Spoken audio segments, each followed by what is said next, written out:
Bigyan natin ng reaction opinion itong post ni Mr. J. Sonsa. Sabi niya, akala ko noong isang araw pa siya nawala sa palasyo kasi 2 araw ng solo flight si PBBM na nagsasalita para sa Pangulo ng bansa. Sabi niya, ayan, dapat daw magsaya na kayo. Hindi po totoong si Pangulong Digong Duterte ang dahilan bakit siya naalis sa Malacanang. So, tungkol ito kay Claire Castro na sinasabing umalis na o nag-resign na. Ito ang post lang ito ni Jason sa hindi ko alam kung gaano ito katotoo. Baka ma-charge tayo ng fake news. Jason sa sabi, statement ni Claire Castro as posted by Jason sa. Sabi niya, nagboluntaryo ako mag-resign para sa ikakatuwa ninyong lahat. Wala nang magpapasaya ng araw ninyo. Goodbye. Is this true? Parang hindi ako maniwala na totoong nag-resign na siya. Kasi wala namang announcement ang PCO. Yung I don't know kung parang gano'n nag-tender ng courtesy resignation, parang matagal naman yun. Noon pa yun. Paki-comment ko kung talaga bang nag-resign na siya. At kung nag-resign na ba siya at tinanggap, iba yung voluntary nag-resign. Iba naman kung tinanggap o hindi. Kahit mag-resign siya, pag sabi ng Pangulo na, no, I will not accept your resignation. You stay put. Yun.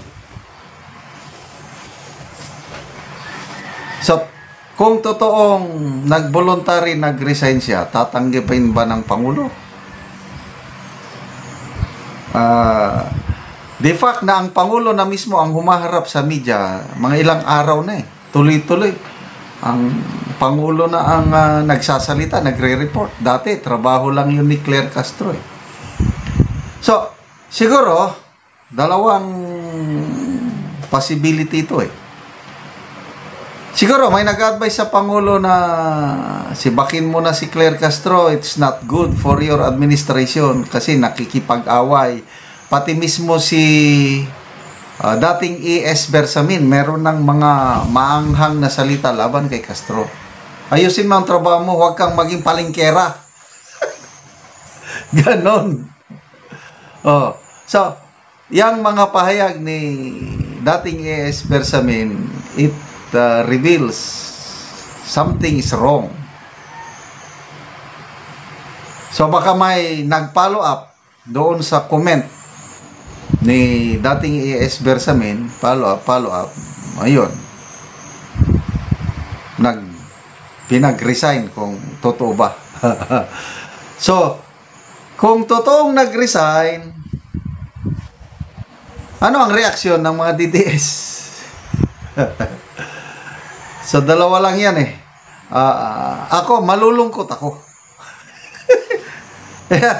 Tama itong sabi niya, para ikatuwa ninyong lahat, wala nang magpapasaya sa araw ninyo. Wala nang magpapasaya. Kasi every time na magsalita siya, very entertaining.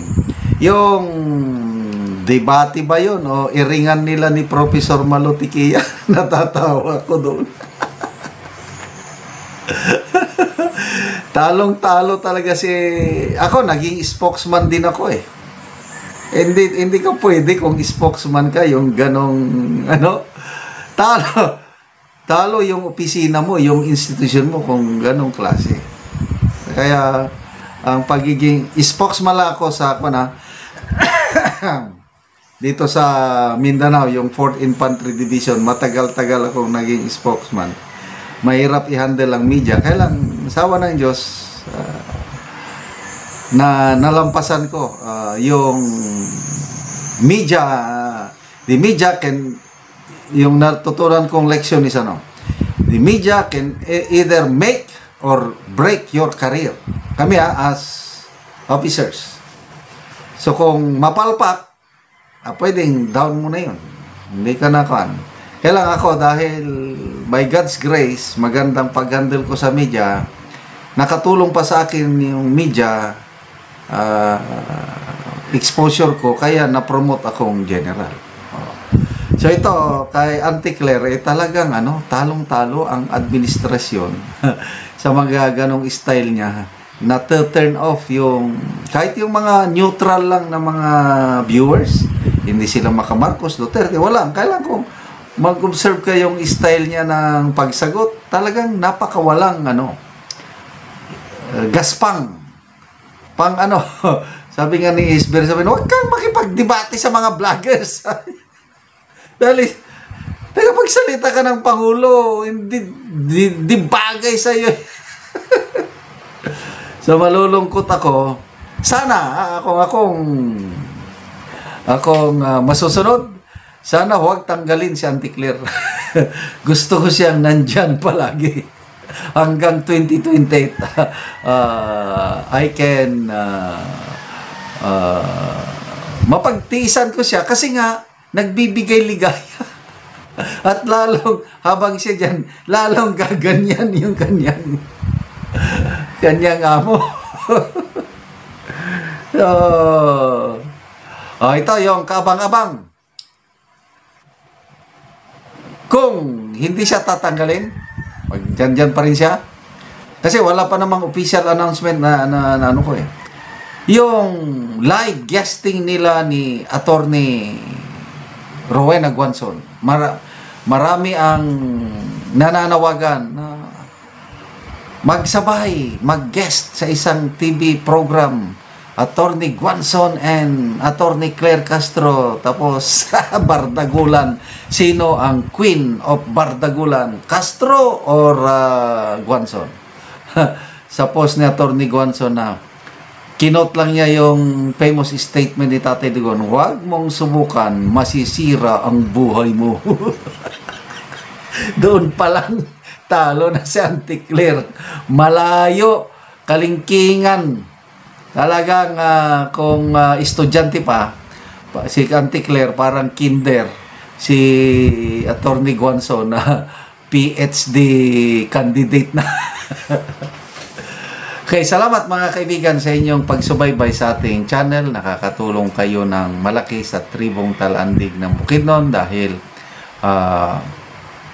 ang income natin sa channel na ito is pantulong sa tribo. Namimigay tayo ngayon ng livelihood assistance at nagpapatanim ng saging lakatan at Arabica coffee. Namimigay din tayo ng libreng yero at pako para makapagpatayo sila ng mas maayos na tirahan.